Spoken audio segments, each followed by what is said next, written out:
La légende du cerf de la Louvroie. Un cerf, majestueux, les bois fiers et allure de roi. Son territoire protégé, celui de la Louvroie.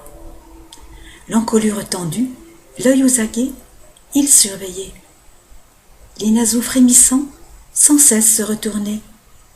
Il veillait ses douces, pâturant sur la mousse, sans trêve à la recherche de jeunes pousses. Certaines avaient encore l'espièglerie de l'insouciance, jouant à sauter par-dessus les buissons avec assurance, n'ayant encore acquis la craintivité qui leur sauverait la vie, elles gambadaient, les pattes légères et le museau en envie. Le seigneur d'Épinal à la chasse s'en venait, poussant son cheval sur les hauteurs de la forêt, précédé de ses chiens et suivi de ses laquais, pour une partie de chasse, car au château, il s'ennuyait. La tendre et insouciante Bichette, en confiance, fut subjuguée de l'éclat du pourpoint de Garance, tacheté d'un azur, beau comme ciel sans discordance. Le seigneur sur son cheval avait bien belle prestance. Jamais encore elle n'avait vu ces couleurs en sa forêt.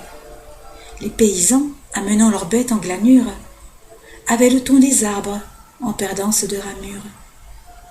Elle ne bouge plus, fascinée, envoûtée. Elle n'entend le ralent du vieux Dicor. Toutes sont parties dans une fuite effrénée, zigzagant entre les arbres, toutes, sauf elle. Il ne peut l'abandonner, les chiens vont arriver. Il attendait depuis si longtemps pour en faire sa préférée. Le grand cerf bondit entre le chasseur et la chassée. Les bois en avant, le mufle au ras du sol, il racle des sabots. Ces bois majestueux devraient suffire à faire fuir l'ennemi. La jeunette a enfin compris. La Garance est pour sa vie. De son regard de biche affolée, elle implore le grand cerf. Elle attend de savoir ce qu'il veut. Lui, elle, ne sait que faire. Fuis, un jour, tu porteras ma vie. Il se donne courage. Un espoir, on nous dit. La flèche a serré, son flanc a transpercé. Mais il ne s'avoue vaincu. De ses bois, rejette un chien sur le côté. Celui-là ne pourra plus chasser. Il se bat. Pour elle, il combat. Les poids est sanglant, mais il ne lâche pas. De longues minutes, il rait de douleur face à ce satané vainqueur. Maintenant, sa horde est à l'abri. Il sait qu'il sera mort avant la tombée de la nuit.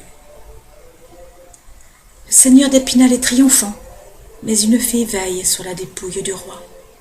Elle a vu son courage, son opiniâtreté à combattre de ses bois. Les laquais au beau fer, impossible de soulever l'écorché au bois démesuré.